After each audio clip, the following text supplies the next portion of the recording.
of success born from the dust. Great Ark Farm. Great morning mga kabaka. Arnel Corpus po mula po dito sa Great Ark Farm. Ngayong umaga nga po, gusto po nating i-share sa inyo yung mga things to consider during calving. Mahalaga po ito. Unang-una nga po dyan, dapat po ay maintindihan po natin yung stages po ng labor. Mayroon po 3 stage yan. Number 1 ay yung preparation. Ang baka po natin ay magpapakita po ng signs ng discomfort, restlessness, and contraction. Itong first stage po na to ay nagtatagal po to ng mula sa 2 hanggang 6 na oras. Ang second stage po ay yung delivery. Ito po kung saan po ang ating baka will starts actively pushing and the calf is delivered.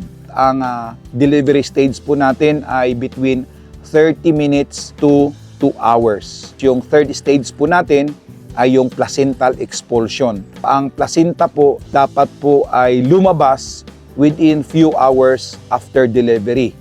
Kung ang placenta po ay hindi po lumabas sa loob po ng 12 hours, ay kailangan na po nating tumawag ng veterinaryo para tayo po ay matulungan. Ang pangalawa po ay yung assistance during calving. Mahalaga po dyan na dapat very minimal po yung ating intervention para po mapagbigyan po natin yung ating mga baka na magkaroon po ng natural delivery. Tayo po ay mag-i-intervene po lamang kung ang tingin po natin ay nahihirapan po yung ating baka at kung ito po ay nagkakaroon po ng prolonged labor na wala pong progress. Kasama po dyan yung proper technique. Kung kailangan po ng assistance, kailangan po natin gumamit ng malinis na mga gamit at saka gentle techniques para po maiwasan ang injury po sa nanay na baka at saka sa bagong panganak. So kaya lagi pong siguraduhin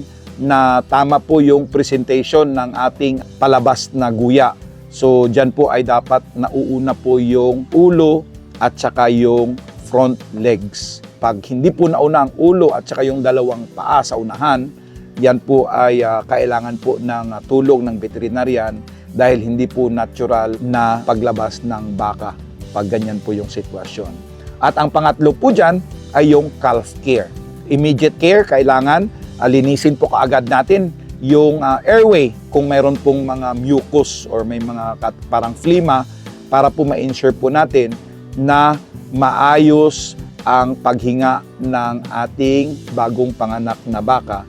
At kailangan po nating i-dry din po yung ating mga baka. So, kailangan po natin i-rub ang ating mga baka ng malinis po na tuwalya or tila para masiguro po na ito ay natuyo at para po ma-stimulate ang kanilang breathing at saka circulation. So, punasan lang po natin ang ating bagong panganak na baka.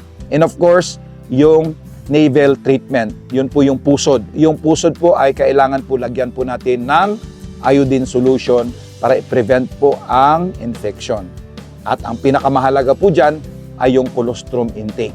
I-discuss po natin yung kahalagan po ng colostrum intake sa mga susunod po natin, pero ang colostrum po ay mayaman po sa antibodies para po sa immune system po ng bagong panganak na baka. So yan lamang po. Sa ngalan po ng ating partner, si Pastor Julius Paler, kami po ay patuloy na humihingi po ng suporta. Paki-like, share, and follow po ang ating page sa YouTube at saka sa Facebook. Maraming salamat po at pagpalain po tayo ng Panginoon. Cultivating hope.